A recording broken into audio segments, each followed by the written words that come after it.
might be a little hard to do it.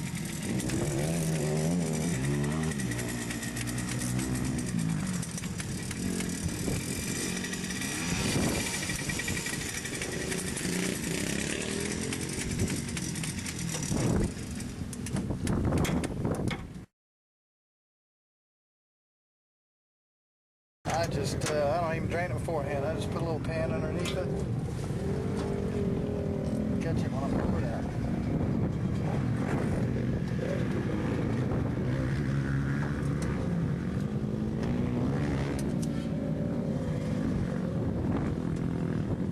That's what the inside of this looks like. Sometimes these gears will be torn off. You gotta watch out for that.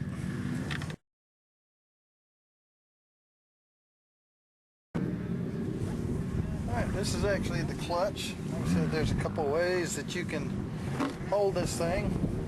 You can either put this through a couple of holes in here, and then use a 15 millimeter socket to undo the bolt.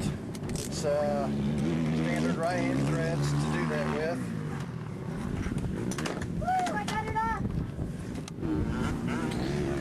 Or if you've got one of these handy dandy tools that I've acquired, you can use these to hold it.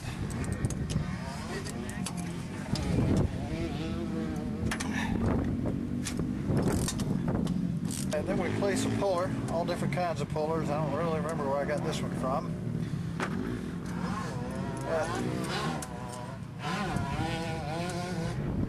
Clearly taken here.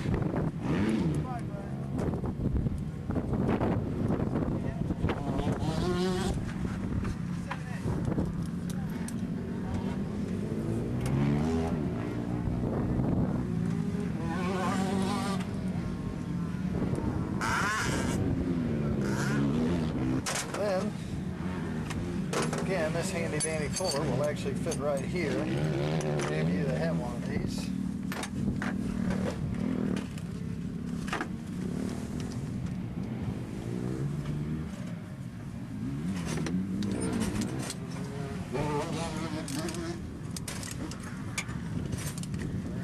Hey Jay, roll that thing over here, bud.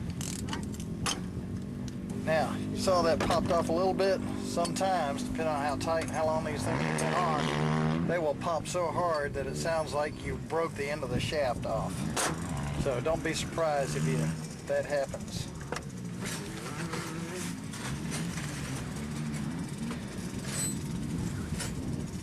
Now here's the basket. And if you can see back here, there's washers back here. Mine has two. Some of yours may have two, some may not. Those washers right there are the ones that you hear so much about that bind in between this and the crank bushing in there and may cause this to bind up on you. And here's the needle bearing that goes inside of there. Always check these teeth, make sure none of them have broken off. Looks like all the teeth on the primary, this is the primary gear, and your basket look good on this one, so I'm not going to do a whole bunch to it.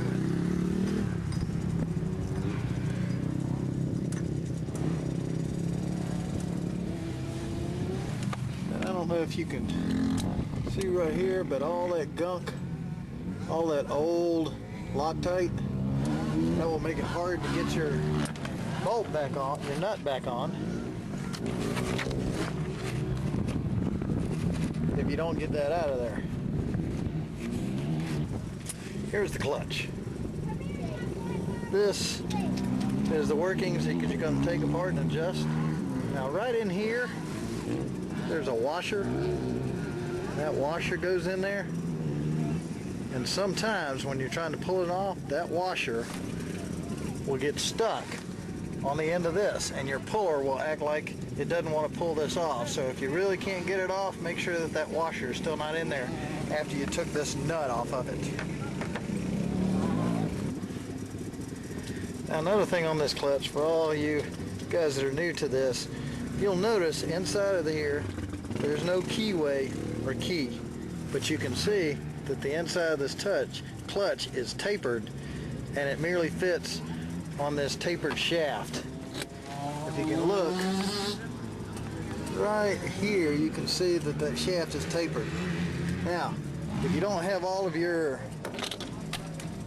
threads clean from your previous Loctite, then you can't screw this hub up and it won't lock up against that tapered shaft before it binds up and starts turning the crankshaft at the piston. Now in that case, you'll need a piston stop to stop that.